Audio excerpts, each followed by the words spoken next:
uyu munsi twagiye ahantu abantu bose bazaruhukira iwacu ahangaha. Iki nicyo kibanza cyawe. Yego, nkuko muri kubireba kuri screen zanyu, ngira ngo muri kubonaho ifoto y'uyu musore wakomeje kugenda azenguruka ku mbuga nkoranyambaga. Ni inkuru rero yashenguye abantu benshi cyane, by'umwihariko abakurikira imyidagaduro yo mu Rwanda, kubera ko uyu musore yari amaze kuba yamenyekana cyane hano ku mbuga nkoranyambaga zo mu Rwanda, by'umwihariko kuri TikTok. Uyu nguyu bakaba bamwita Bigendemo Gakeya, niyo mazina yamenyekanyeho cyane ku ma-challenge y'amavideo yakomeje kugenda akora. Ubu tuvugana uyu musore rero ntabwo akibarizwa ku isi y'abazima, cyangwa se yamaze kuba yakitaba Imana. Nimba ukurikira imbuga nkoranyambaga by'umwihariko hano mu Rwanda, wakomeje kugenda ubona abantu benshi bakomeza kugenda bagaruka ku ifoto y'uyu musore. Uyu musore rero yamaze kuba yakitaba Imana, ariko n'urupfu rwatunguranye cyane, kubera ko byabaze kuba byamenyekana mu masaha makeya atambutse, nyuma y'uko uyu musore yari akiri muzima. Mu by'ukuri nta kibazo na kimwe afite. Uyu rero akaba yamaze kuba yakitaba Imana. Mu by'ukuri ntabwo yazize indwara, ahubwo yazize urupfu rutunguranye. Ati byagenze gute rero? Ibyo nibyo ngiye kukubwira muri makeya, ndagira ngo untize umwanya, hanyuma untize amatwi ngusobanure kuri buri kimwe kirebana n'urupfu rw'uyu musore bakunze kwita Bigendemo Gakeya. Nimba bamaze gukanda subscribe, aho ngaho turagendana cyane. Nimba kandi utaranayikora, reba munsi y'ino video, hanyuma kanda wanditse ijambo subscribe, kugira ngo tujye tubasha kubana no mu bindi biganiro bigiye bitandukanye. Hanyuma rero ati byagenze gute? Nkuko nari maze kubikubwira, uyu ni umusore wari umaze kuba yamenyekana cyane hano ku mbuga nkoranyambaga. Ngira ngo nkuko uri kubireba ku mafoto agiye atandukanye, wakomeje kugenda ubona ari kumwe n'ibyamamare byinshi bigiye bitandukanye hano mu Rwanda. Wabonye aho yari ari kumwe na ba General Benda, yari ari kumwe na ba Titi Brown, yari ari kumwe na ba Bushari, ari kumwe na ba Papa Sava, yari ari kumwe n'abahanzi cyangwa se n'ibyamamare bigiye bitandukanye. Uyu nguyu mu by'ukuri nta ndirimbo yaririmbye izwi, nta filime yakinnye izwi, gusa ikintu yarazweho ni ama-challenge agiye atandukanye, cyangwa se yari umu-content creator ku rubuga rwa TikTok, niho yakunzwe cyane. Content ye kwari ugufata amazina y'abantu bagiye batandukanye, cyangwa se amazina amwe n'amwe, yarangiza agakomeza kugenda akritikaho cyangwa se atanga ibitekerezo bigiye bitandukanye. Hanyuma nk'urugero, yafataga amazina, yarangiza akavuga ati aya mazina, iyi ni liste y'abantu 10 bashobora kuba bagira umushiha kurusha abandi. Hanyuma akavuga amazina agera ku 10, hanyuma ba bantu yagiye amentioninga bakaba ari bo bagenda bamusubiza, bityo akomeza kugenda akundwa gake gake. Uyu rero yaramaze kuba yakigarurira imitima y'abantu batari bakeya, by'umwihariko ku rubuga rwa TikTok. Ati byagenze gute rero?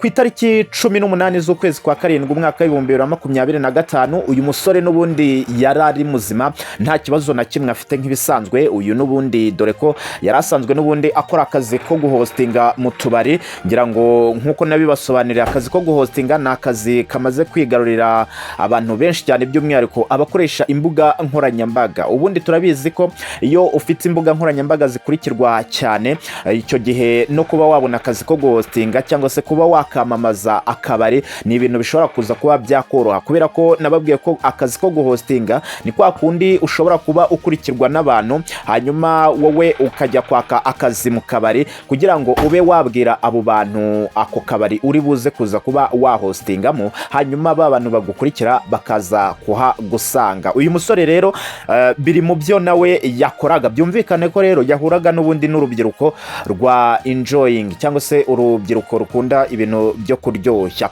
Uyu musore rero nkuko nabikubwiye, ku itariki 18 n'ubundi yari ameze neza nta kibazo, ndetse ari no gupanga n'inshuti ze ko bagomba kujya gusangira. Ku itariki 19 rero nibwo uyu musore yitabye Imana mu masaha ya mu gitondo, dore ko ngo uyu musore byabaye ngombwa ko ategura gahunda ze n'ubundi kugira ngo abe yajya kugira gute, yajya guhostinga. Ngira ngo murabizi ko hari ku munsi wa gatandatu ku itariki 19, hari mu masaha rero ashyira nimugoroba, ubwo yari arimo aritegura n'ubundi kugira ngo ajye guhostinga. Byabaye ngombwa rero ko ajya muri Douche, niyo makuru angeraho. Gusa ikibi ikibihamya cyo ntacyo ndabona, gusa niyo makuru angeraho kugeza ubu ngo yagiye muri douche, hanyuma kujya muri douche biza kuba ngombwa ko asoza koga. Gusa mu gusoza koga byabaye ngombwa ko akandagira ku gace k'isabune kari muri douche, hanyuma kamunyereje rero kubera ko douche yari ntoya, cyangwa se ngira ngo murabizi ko douche ziba ari ntoya ku buryo umuntu iyo aguye ntabwo aryama neza yisanzuye hose, cyangwa se ntabwo yikubita hasi wese ngo yisanzure kubera ukuntu aba areshya. Hanyuma uyu musore ngo yakandagiye agace k'isabune kari katose muri douche, hanyuma aranyerera yikubita hasi. Mu kwikubita hasi rero byabaye ngombwa ko akubita umutwe ku gikuta ndetse aranababara, ariko ntiyahita ashiramo umwuka. Abari aho hafi rero bumvise ibintu bikubise hasi muri douche kandi bari bazi neza ko yagiye koga, niko bahise hanyuma bafata uyu musore bita Bigendemo Gakeya bamujyana kwa muganga. Gusa bakimugezayo n'ubundi yahise ashiramo umwuka yitaba Imana. Byakomeje kugenda n'ubundi bigarukwaho n'abantu benshi bagiye batandukanye, dore ko hari n'abari kuvuga ko ngo uyu musore n'ubundi mu ijoro ryari ryakeye n'ubundi ngo yarameze nabi nyuma yuko yaravuye guhostinga, ubwo hari ku munsi wa gatanu, nabwo ngo yaravuye mu kabari nyine ngo ataha ameze nabi bikekwa ko yahumanyijwe. Gusa ayo ni amakuru atizewe kubera ko n'ubundi hari abari gukomeza kugenda babihuza n'umwana w'umukobwa nawe uherutse kwitaba Imana mu minsi yashize, ngira ngo ikiganiro nakibagejejeho. Ni umukobwa witwaga Anifa, nawe witabye Imana mu buryo bujya gusa nk'ubu ngubu, aho yaravuye mu bijyanye no guhostinga n'ubundi, hanyuma dore ko yari yanyweye ngo inzoga bari bashyizemo supaguru cyangwa se bayihumanyije, hanyuma nawe ageze mu rugo agwa muri douche aho yari ari kwitera amazi. Ngira ngo ikiganiro mujye mu biganiro bibanza murebe ikiganiro cy'uwitwa Anifa,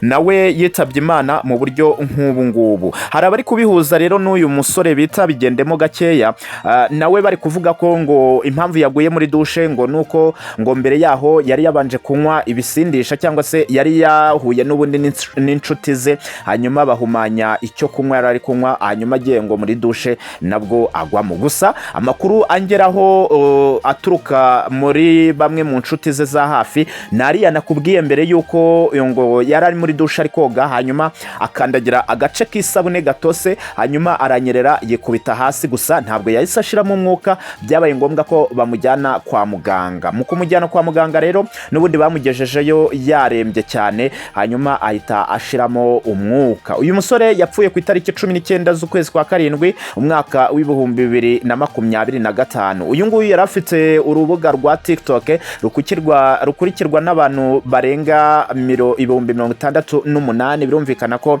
uyu nguyu yari amaze kuba yakundwa cyane. Ngira ngo nk'uko muri kubireba ku mashusho cyangwa se ku mafoto nabashyiriye muri screen, muri kubona ko ari kugenda ari kumwe n'ibyamamare bigiye bitandukanye hano mu Rwanda. Byumvikane ko uyu nguyu yari afite ahahuriye na showbiz cyangwa se n'imyidagaduro ya hano mu Rwanda. Uyu munsi wa none rero ubu nkoze iki kiganiro, uyu nguyu Bigendemo Gakeya nk'izina ryari rimaze gukundwa cyane ku mbuga nkoranyambaga, uyu nguyu ntabwo akibarizwa ku isi y'abazima. Nk'uko nawe yabyivugiye, yavuze ko n'ubundi iwabo wa twese ari ku irimbi. Nabishyireho akavideo kabanza arimo arabigarukaho rero uyu munsi wa none nawe akaba yagiye iwabo wa twese. Reka dukomeze twihanganishe inshuti n'abavandimwe, twihanganishe ababyeyi be b'uyu musore, tubabwire ngo iwacu ni mu ijoro, kandi mu gitondo cy'umuzuko tuzongera kubona. Reka tubwire Bigendemo Gakeya ati Imana imutuza heza, asigaye rest in peace. Hanyuma munyemerere rero tugarukire ahangaha. Reka mbasabe niba mutarigeze mukanda subscribe, igihe ni iki ngiki murareba munsi y'ino video, hanyuma mukanda wanditse ijambo subscribe kugira ngo tujye tubasha kubana no mu zindi nkuru zigiye zitandukanye. Iyi ni Kizo Empire, nge mwumvaga n'ubundi ni Kizo nk'ibisanzwe. Ibiganiro byacu nakagaruka. Ciao ciao.